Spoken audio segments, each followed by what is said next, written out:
Welcome, everyone, to Jewish History Soundbites. This is Yehuda Geber with another episode of Jewish History Soundbites, and this episode is Great American Jewish Cities, Boro Park, Part 2. And this episode has been generously sponsored by a friend and supporter of Jewish History Soundbites who wants to take the opportunity at the start of the new year to express his gratitude to Jewish History Soundbites by sponsoring an episode. And this part of the dedication, I asked him if we can skip it, but he insisted that I include it. So the sponsor would further like to recommend that others take the opportunity to go ahead and sponsor an episode as well. We have part 2 of our Boro Park episode, and part 1 was very well received and got a lot of great feedback. So I decided to start off this episode with reading just a sampling, a couple, 3, 4, if we have time, letters, which I thought would be of interest to our listeners and add a lot of details and color to the Boro Park story and history. And it's just, again, I chose out carefully a few of the ones that I thought would be interesting.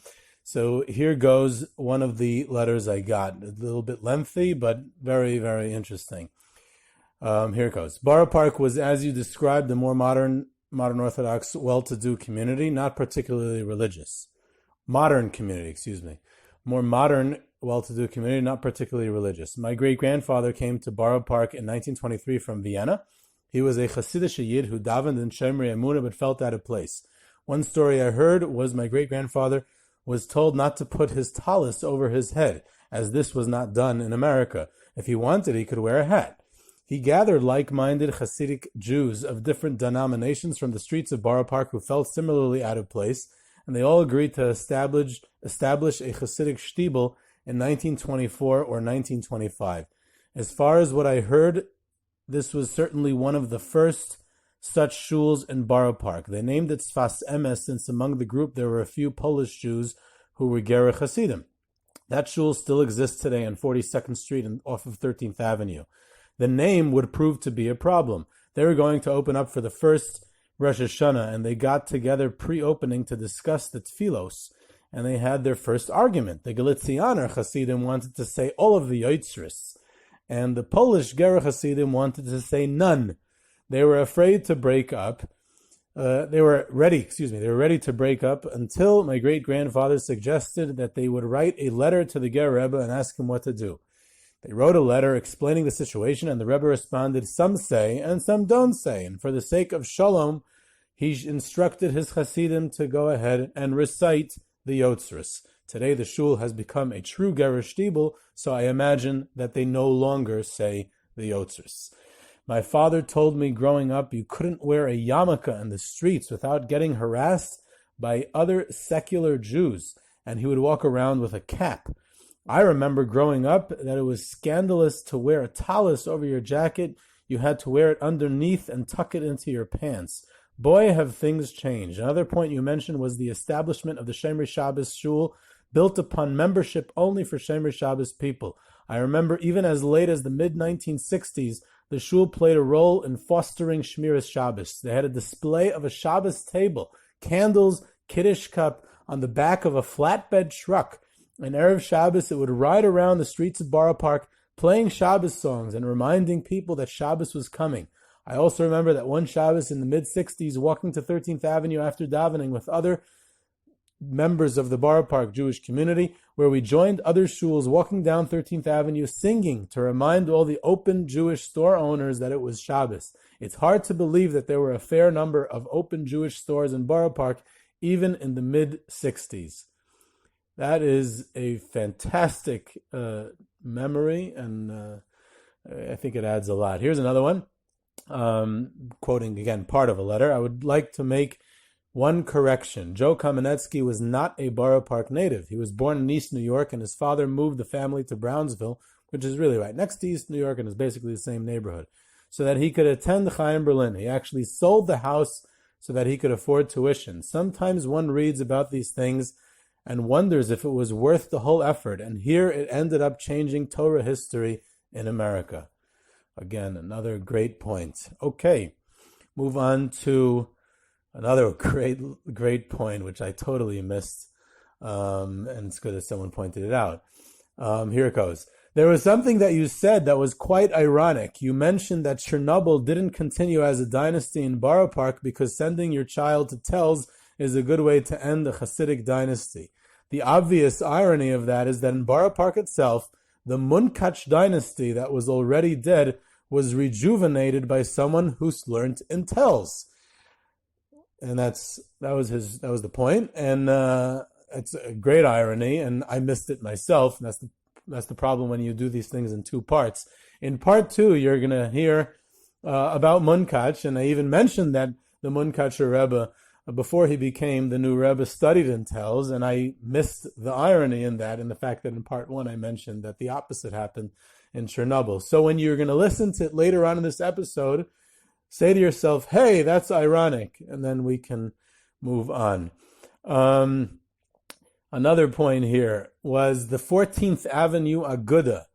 The listener submitted, I'm not quoting it word for word here, the general overview of his letter was that there were 3 minyanim in the 14th Avenue Aguda. There was a pirchei minyan for the younger ones, and the tzeirei Aguda for the next level, and then the regular main minyan.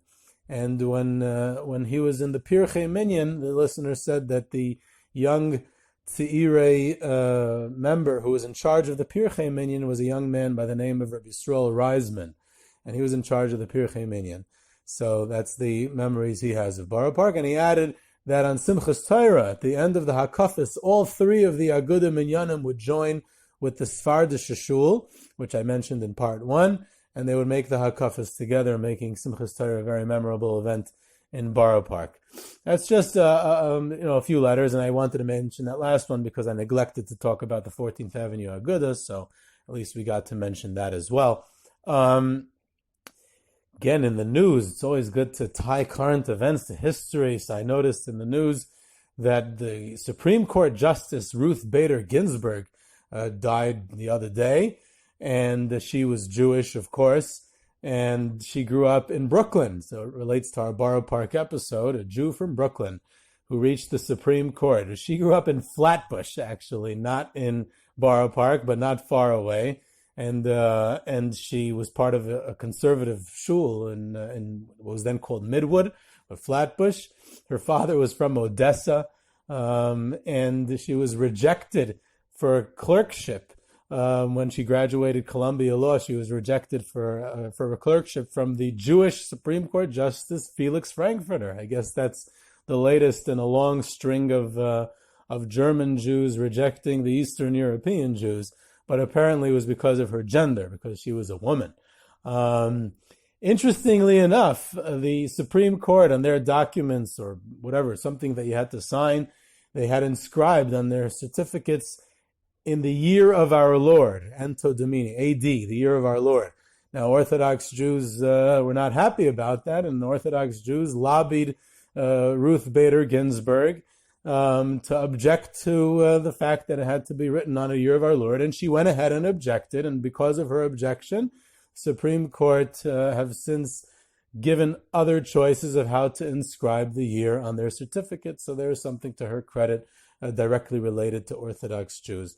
We're going to move right now into part 2 of Boro Park, Great American Jewish Cities, part 2, Boro Park. Enjoy.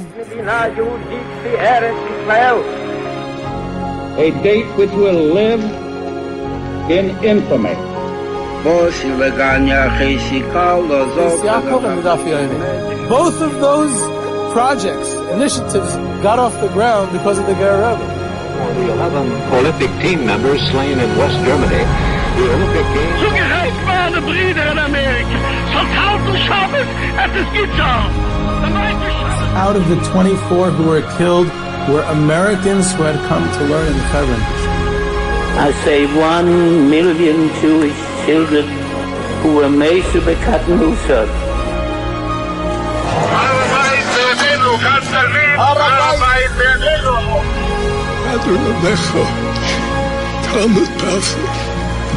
Whoever heard such beautiful words? It is never too little. It is never too late. And it is never enough. Jewish History Soundbites, bringing alive the world of our glorious past. Here is our host, live from Jerusalem, Jewish historian and tour guide, Yehuda Geberer. So, here we are, Yehuda Geberer, back with part 2. This is Jewish History Soundbites. And we are on the Great American Jewish Cities, Boro Park, part 2. We left off part 1, talking about the old shuls and educational institutions. We talked about Beis Yaakov and Shulamis. In the 1950s and 60s, the neighborhood is changing. It was still somewhat a modern Orthodox community, but there were already many shtiebel, many chassidic rabbis and rebbes were coming in. There was already the Chernobyl Rebbe I mentioned that had come earlier. There was already the Lisker Rebbe, Rabbi Friedlander was also around, and the Segeterov, who later became the Satmar Rebbe, and many, many other Rebbes were starting to come in. Young Israel Boro Park at the time was in its prime. Davening started Shabbos morning at the Young Israel at 8:45. If you walked in at 9 a.m., you didn't have a seat. Simchas Torah in those days, the greatest place to be, was in Boro Park for Simchas Torah. A story I heard from a listener was that he went to a camp up in upstate New York, and two people came over to him, and immediately, this is in the 1960s, immediately after introducing themselves, they say, "I hear you live in Boro Park. Can we come to you for Simchas Torah?" Because they heard about the Boro Park Simchas Torah. And, and then he ends off, I'm reading from his letter he wrote, this listener, I can only imagine how many shidduchim came to fruition from marching up and down 14th Avenue on Shabbos afternoon, let alone Simchas Torah. So you have the Simchas Torah atmosphere of Boro Park at that time. The first kosher pizza, I don't know if it was in the world, in Boro Park, in Brooklyn, I don't know what the record books say, was Mendelssohn's Pizza, opens in 1969. In fact, the Chernobyl Rebbe, when I mentioned I spoke to her granddaughter, and she said to me that her grandmother always tried to convince her to eat gefilte fish, and she hated gefilte fish. So one day she gave up, and her bubby gave up, and she gave her some money and says, "Gei kaif a bissel pizza, go buy some pizza." That's it. You can become American and eat pizza. And Reb Meir Mendelssohn was anything but a regular pizza shop owner. He was a Gerach Chassid originally from Warsaw. And before he was a pizza shop owner, he was a Rosh Yeshiva by the Klausenberger Rebbe and a Mashgiach also, but he needed some more money. So he opens Rosh Hashanah time. So again, the anniversary is around now, about 51 years ago. He's originally from Warsaw, and he attended Yeshivas Chachmei Lublin and had smicha from Reb Menachem Zemba. Again, I don't know how many pizza store owners can boast of that.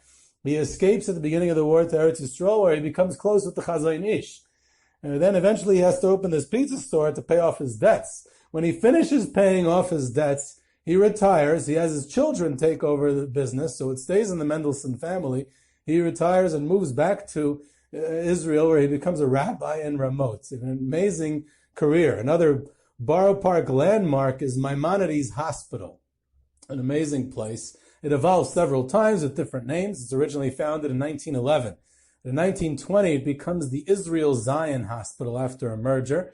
And it's a Jewish hospital founded by Jews in the community. Members of the old shuls, who I mentioned in part 1, were involved in the establishment and the funding. It merges again in 1947, and it's renamed after the Rambam, who was a doctor, which is common. There are hospitals around the world. There's a hospital, a very prominent hospital in Haifa in Israel called the Rambam Hospital. And medical history has been made at Maimonides Hospital. The first commercial pacemaker was developed in the lab in Maimonides in 1961. And a few years later, in 1967, a Jewish doctor and World War II veteran, Dr. Adrian Kantorovich, performed the second heart transplant in the world and the first one in the United States at Maimonides Hospital. Very prominent. And another famous Boro Park landmark is Beagle Eisen's farm store. Boro Park has a lot of Sfarim store. The Eichler's is a historic and legendary Sfarim store, and Zundel Berman and other places, but Beagle Eisen's is special. Rabbi Yosef Chaim Beagle Eisen was a Sfarim seller in Galicia. He was a Belzer Chassid. He used to buy the Sfarim for the Rebbe, Rabbi Sachar Daiv, and he settles in Boro Park in the 1920s. And he becomes a Sfarim seller out of his house with his son Yakir, and from their home in Boro Park. And Yakir also was involved in founding the Belzer Shtiebel, the first Belzer Shtiebel in Boro Park. And this original Beagle Eisens remains in their Boro Park home. That's where they sell the books from for close to 3 decades. In 1951, it moves into a real store on the Lower East Side. And then another 3 decades pass before it moves back to Boro Park. And they opened the store that, famous around the world till today. And Rabbi Yakir passes away, and his son, the legendary Shlomi Beagle Eisen, who just passed away this year, not long ago, a few months ago, takes over. And he was not just a Sfarim store owner or seller. He was someone who lived it and breathed it and was world renowned for it by Sfarim lovers and bibliograph geniuses and around the world acknowledged his mastery of the field. And I had the privilege of studying with a couple of his grandchildren in the Mir Yeshiva, and I heard all about Shlomi Beagle Eisen and the history of the Beagle Eisen Sfarim store firsthand. What we have also in Boro Park, interestingly, at this later period of time, is that there's this neo-chassidic underground in the 1970s going on in Boro Park. It's a great article by Shaul Magid in Tablet. You can find it online about this really odd, interesting fellow, David Din, who started this Bnei Yehuda group, and it was part of the neo-Hasidic, post-60s, spiritual searching movement. It was in Boro Park and very different, kind of on the fringes of society there, and a very interesting story of them interacting with the mainstream Hasidic community of Boro Park and not really integrating at all, but just an interesting subscript of the mainstream Boro Park Jewish community at the time. If we shift in, that brings us to the 1970s actually. So if we shift into the third period of time, talk about in part one, we talked about the pre-war, we talked about the immediate post-war in the 1950s and 60s. We move to the 1970s, to the present time. Again, we're not going to get too close to the present, not really contemporary, but just the historical overview. When we look around Boro Park today, and you walk around, and it's a Hasidic neighborhood, and it's primarily a Hasidic neighborhood with literally hundreds of shtiebels and shuls and Rebbes and many dynasties. Their headquarters are there, and many of the great Hasidic tzaddikim and Rebbes lived there or still live there, or their dynasties continue there. It is the center, the epicenter of the Hasidic movement. What once was in Warsaw or other great cities as centers of Hasidus, now is Boro Park, without question, especially outside of the land of Israel. How did that takeover take place? So first there's this shift from Lower East Side, from Williamsburg, even more so, and then later from Crown Heights. The became a problematic neighborhood. We talked about that story in our Crown Heights episode, and as the neighborhood degenerated, many shifted over, which was not that far away, to Boro Park. For example, one of the most prominent ones and one of the biggest presences that you have till today in Boro Park is the Babov Hasidic community.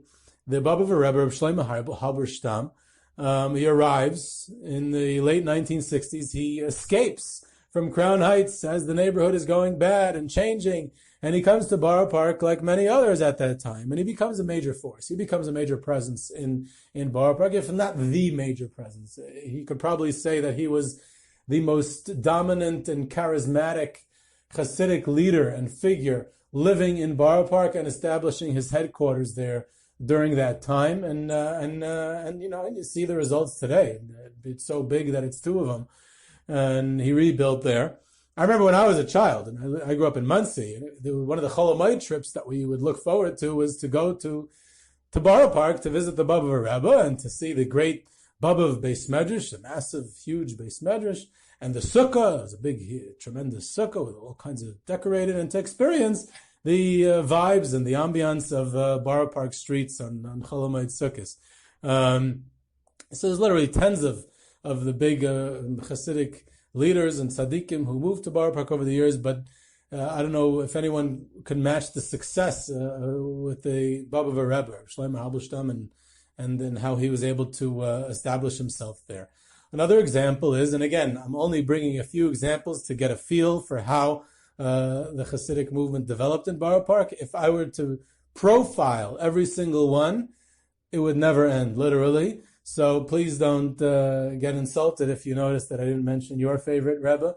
But I'm just giving a few isolated examples. The revival of the Munkach Hasidic dynasty takes place in Boro Park. In the early 1960s, the current Munkach Rebbe, Rav Moshe Yehuda Leib Rabinovich, who was the child of Reb Baruch Rabinovich, who was the son-in-law of the Minchas Elazar, Reb Chaim Elazar of Munkach, the famous Munkach Rebbe, the pre-war Munkach Rebbe. So his son Reb Baruch, who we discussed in the episode about Reb Baruch Rabinovich, he left his leadership of Munkach in a whole process and a whole story. You could check out that episode.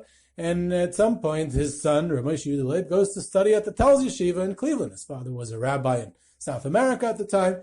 And eventually he's in Beis Medrash Elyon. And then he gets married. And the older Munkach Hasidim in Brooklyn, they decide to revive the court, to revive the Munkach court, which essentially didn't exist at that point. And they crown him as the Rebbe. He's young. And it starts off for a short time in Williamsburg, but very soon moves to Boro Park, and it becomes the center, the headquarters of the Munkach Hasidic court. Another one was Novominsk. The Novominsk Hasidic court, Reb Nachum Mordechai Perlau. He starts off in the Lower East Side and later in Crown Heights. And it's only his son, Reb Yaakov Perlau, the late Novominsk Rebbe, who just passed away. We also had a tribute episode too, that he arrives in Boro Park in the 1970s, and he establishes his Beis Medrash of the Novominsk Hasidic court, and especially his yeshiva, which became a very prominent yeshiva, and he oversaw its building and development. And that, again, a yeshiva in Boro Park. And I mentioned in part one how there were many, many yeshivas. There's the Vialopol yeshiva, and there was Reb Chaim Epstein, who was a Lakewood Talmud, who had a yeshiva there, and you could go on and on, Rabbi Poller, and there was other Hasidic yeshivas, and big and small, and many, many yeshivas, along with all these courts and shtiebels, and you have a presence of almost every Hasidic movement and dynasty in the world. You have a presence, either the headquarters, the main one, the Rebbe, or at least a prominent shul or shtiebel in Boro Park. You have a place like Spinka and Satmar and Vishnitz and Ger and Bells and Kloisenberg and Skolen and Siget and Boston and Puppe and Skver and hundreds. I mean, just to list through them, it would be a full episode. Just to actually literally go through the names of the different shtiebels that are there would be an entire episode. And each one many of them have institutions and schools. So you have that. What's interesting is that you have a significant amount of Sephardic Jews, many of them Israeli, who at some point moved to the United States for economic opportunity. And even more interestingly, you have a Yemenite, a presence of Taimani, of Yemenite Jews who settled down in Boro Park in an earlier period. I think even pre-war, if I'm not mistaken. And they have their own synagogues, and where they keep the Yemenite customs, and so you have the Yemenite Jewry presence in Boro Park as well. So interesting story. What you have in Boro Park in the 1970s is what happened in many other New York City Jewish neighborhoods starts to happen in Boro Park. And Moshe Scherer, who is another very famous and prominent Boro Park resident, the president and longtime leader of Agudas Yisrael of America, he essentially goes ahead and he goes about to save the neighborhood. In the mid-1970s, the neighborhood begins to go into a decline, which was happening to many New York City neighborhoods at the time, and it was on the verge of becoming the next Crown Heights or one of the many other former Jewish neighborhoods in New York City, like the South Bronx or Brownsville or East New York or Bedford-Stuyvesant or Harlem and Manhattan or East Flatbush, Canarsie, and many, many more. So Rabbi Scherer lives in Boro Park. It's his own neighborhood. It's in his backyard. And the Agudas Yisrael goes ahead and founds what becomes to be known as the South Brooklyn Community Organization, the SBCO. And he appoints a fellow by the name of Reb Shmuel Lefkowitz to head a board of directors, which included secular and even non-Jews who were involved as well. Why? Because it's about saving a city neighborhood. It's working with the city of New York. It's working with the state government. It's working with the federal government. And this is more sophisticated than anything the Agudas Yisrael in America had ever done till that point. And they had the ear of Ed Koch, the mayor of New York at the time, and they start all kinds of building on the periphery of the neighborhood. They got the Ford Foundation to give them a grant, and they got funding from all kinds of government programs. It's a fantastic story, and it really stopped the deterioration of the neighborhood. And it kept Jews in Boro Park and in Brooklyn. I mean, the impact of saving Boro Park, the ripple effect of that, is on the entire Jewish community of Brooklyn. Who knows what, if there would have been a complete flight from Boro Park, then I don't know how it would have been sustainable to stay in Brooklyn altogether. And we could be looking at Jews only living in the suburbs, which I don't know if, people look at that as a pity that it didn't happen or as a great thing that it didn't happen. But, that's your choice. This is just the historical process of what did happen. Eventually it allowed Boro Park not just to survive, but actually to expand, which it still is doing till today. It's still expanding and growing the neighborhood. It's really a great story, and it's the details of it are pretty much laid out at length in the Art Scroll biography book of Rav Moshe Sher by Jonas and Rosenblum, and I didn't even follow the whole thing. It was too many legal and real estate terms, but it was a fascinating story. I want to put it into a different historical context, and that's the context of Agudas Yisrael. Very interesting. What struck me when I read this story.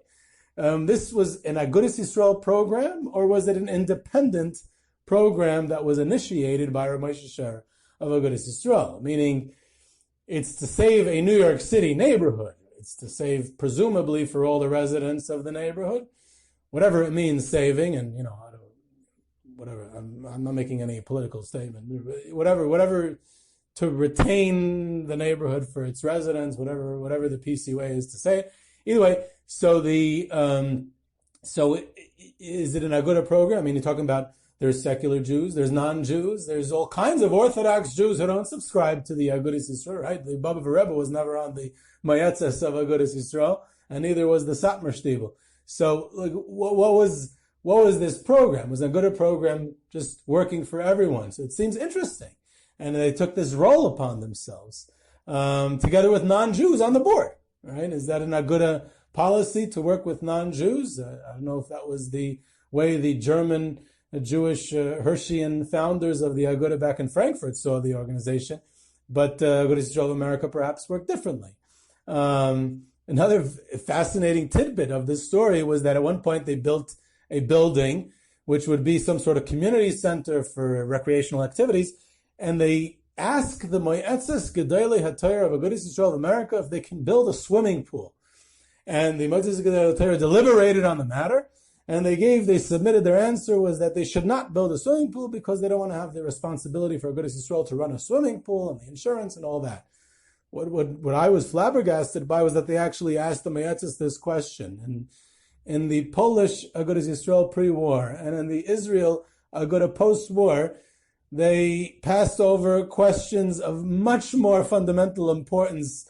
They went ahead without asking the Moetzes Gedolei HaTorah. They pretty much decided on their own.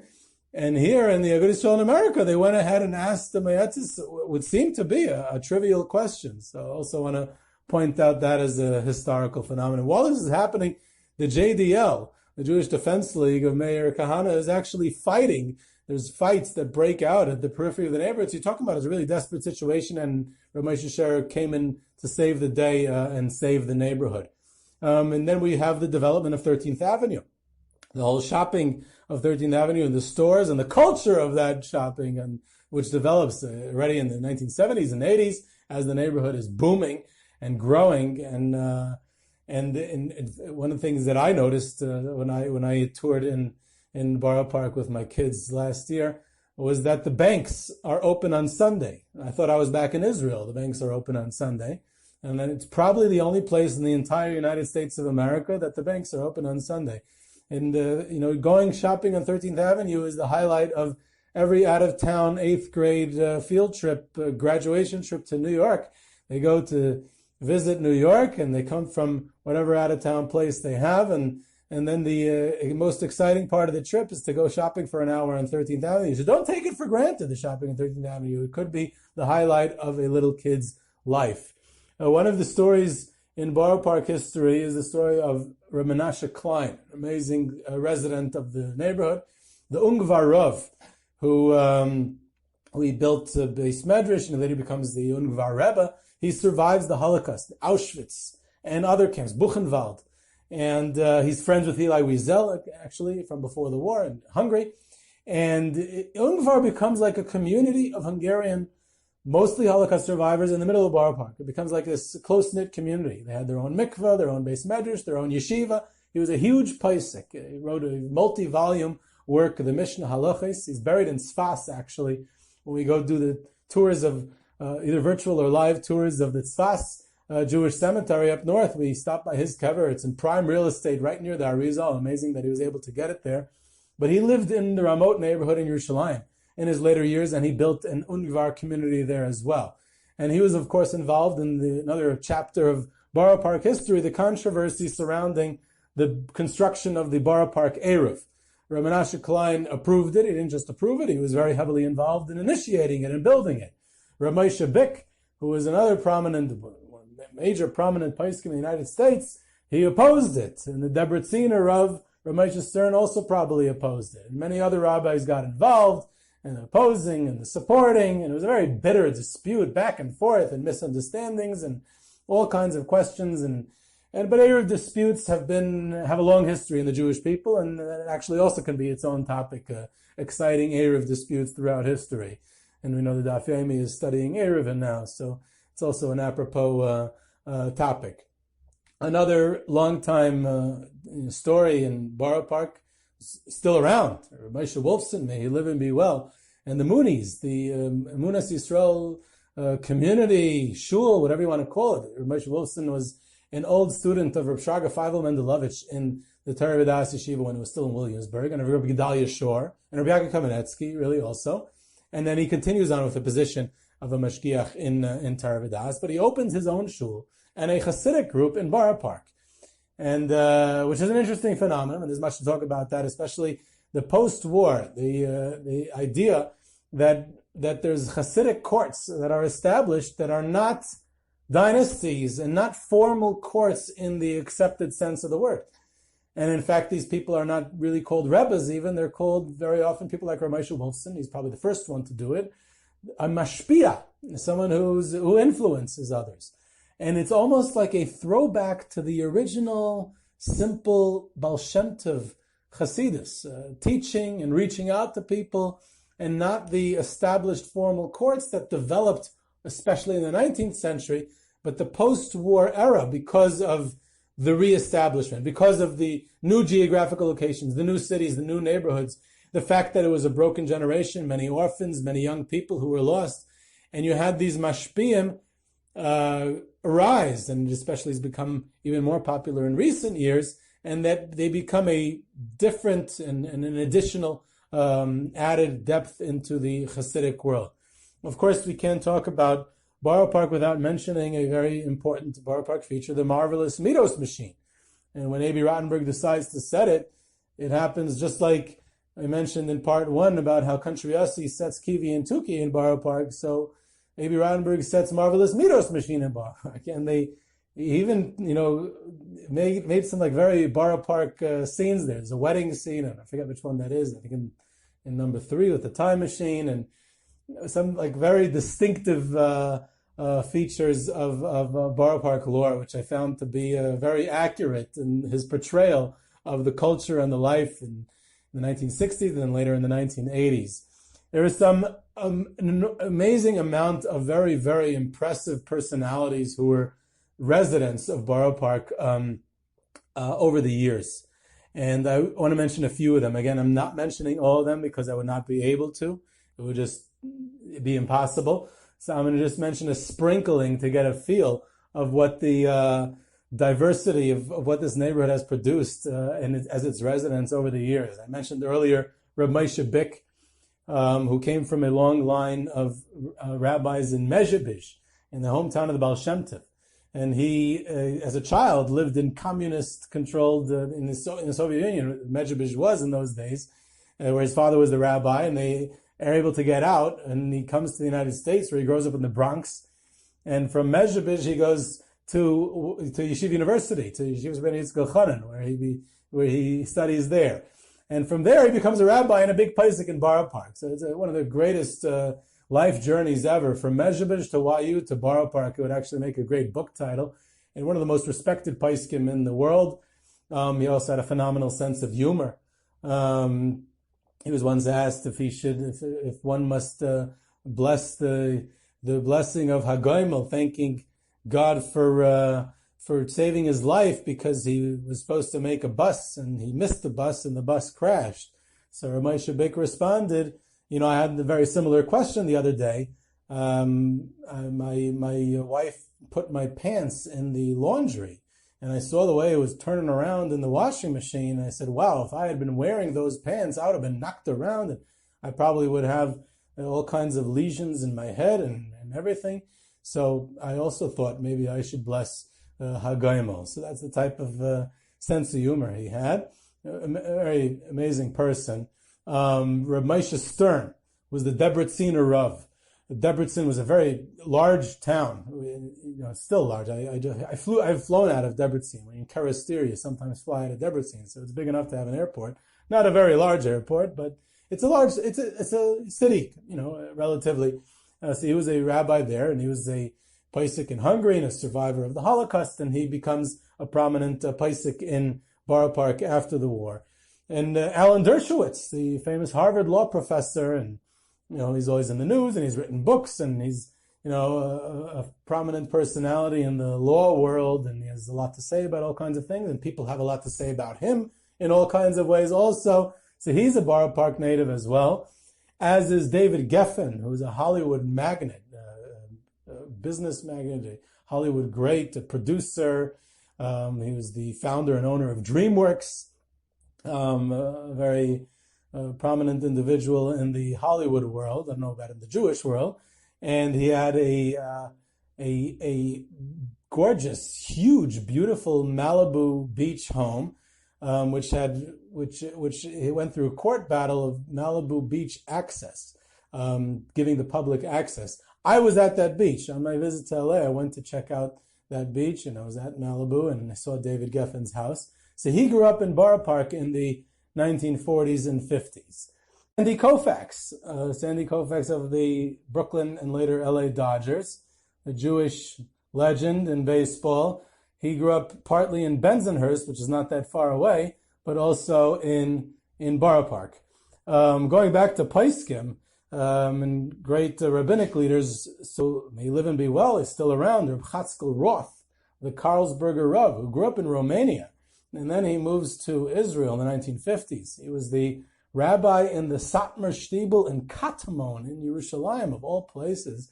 And the Satmar Rav asked him to move to the United States to be a posek and participate in his bezdin. So he is a prominent rabbi and posek in Boro Park, and really his influence is way beyond that till today. I would like to mention two. Sometimes you don't research history. Sometimes you live through a historic occurrence, and it makes such a lasting impression that you understand as you trace that memory that you lived through a piece of history, and you retain it as a piece of history. It's not something you read in a book. It's not something you read up as a historian or research, but it's something that you remember, and it clearly stands out as a tremendous historical occurrence that remains with you. Two that took place involving Boro Park was one of the most tragic stories in recent history, and I remember the day it happened, and I'm sure all our listeners do as well, was the abduction and murder of Leiby Kletsky in 2011, which was a devastating tragedy. I remember someone describing it very aptly at the time, that it was the 9/11 of the religious world in New York. It was this tragedy that was, hard to recover from, and the impact that it had, and the changes in the way, people approach child safety and all related things. And it was just a terrible story of what could happen to a Jewish child. And another one that I go back to even further, to when I was a child, I remember happening, was the story of Surya Feldman, which didn't happen in Boro Park, but Surya Feldman was from a Boro Park family, and the school that she was with was a Boro Park girls' school. And they went to a trip like our school in Muncie, did it like I think every single school in New York did, to Old Sturbridge Village to go, or Museum Village, one of those villages where they have everything like in colonial times and the Revolutionary War period. And it's a place of history, and the people dress there like colonial times, and you can make candles and see the farm and everything. And she goes there in high school trip to Old Sturbridge Village, and she gets lost in the forest, and there are search teams. And these type of tragedies that we experience very often bring out the best of the Jewish community, people working together, people who don't know each other, people from diverse backgrounds. And I remember that happened at that time. And there was people davening in their prayers all over the world. And when she's finally found, this story has a happier ending. This was in the May of 1994, so about 26 years ago. So it almost is history. And she was safe. She was basically okay. And she kept her composure. It was a great story. So both these stories happened in, to mainstream the Boro Park families and people, and it made these stories very real. Another prominent, we go to some present-day figures who are part of history. We have prominent individuals who are residents of Boro Park, or former residents of Boro Park. You have a person like Reb Gavriel Zinner, the Nittei Gavriel, student of the Puparav, Reb Yosef Greenwald, someone who I thought was, when I originally saw his books, Nittei Gavriel, I thought this is someone from 200 years ago. He wrote 40, 50 Sfarim, which are popular and sold, and people study them. This person must be from a different generation. I found out that he's a rabbi in Boro Park, and he's still, relatively not young, but there is, from our generation, a very prominent feature in Boro Park. I'm just giving that as an example because there's so many people throughout Boro Park's history who, because the neighborhood is so big, is just so much full of them. The prominent, was in the news recently, the prominent Israeli politician, Ger Chassid Yaakov Litzman, was the son of Polish Holocaust survivors. I think he was even born in a displaced persons camp. But he grew up in Boro Park, and he, before going to study in Israel in a yeshiva as a teenager, and he just stayed there. So I guess his political savvy, or lack thereof, depending on what your opinion is, it must have come from Boro Park. It must have come from growing up in the legendary streets of Boro Park at that time. Joseph Kamenetsky, Dr. Joseph Kamenetsky, the head of Torah Masorah, was a Boro Park resident, and Torah Masorah and Kamenetsky's role in it is something that we definitely have to devote another episode to. A graduate of the Eitz Chaim School, which I mentioned in part 1, was someone who grew up in Boro Park, Zachariah Baumel. Zachary he was called, but when he moved to Israel, he was Zachariah Baumel, who was tragically killed in the First Lebanon War, and he became classified as one of the only MIAs, missing in action. His body, was missing for many, many years, and it was only recently returned. It was a tremendous thing. I remember Rav Aharon Kotler was involved with it, and the family, to bring his body back, and he was a soldier in the Israeli army who was killed in Lebanon, and terrorists were able to get the body, and a whole tragic story. But the happy ending is that they were able to get it back and get closure on that story, and give him a Jewish burial with full military honors. So that's, again, just another little taste of Boro Park, and will suffice with 2 parts to this story. This was Yehuda Geber with Jewish History Soundbites. You can reach me at yehuda@yehudageber.com for questions, comments, tours, trips, sponsorships, lectures, and You can subscribe to Jewish History Soundbites on Podbean or on your favorite podcast platform. Follow us on Twitter at JSoundbites, and I hope you enjoyed.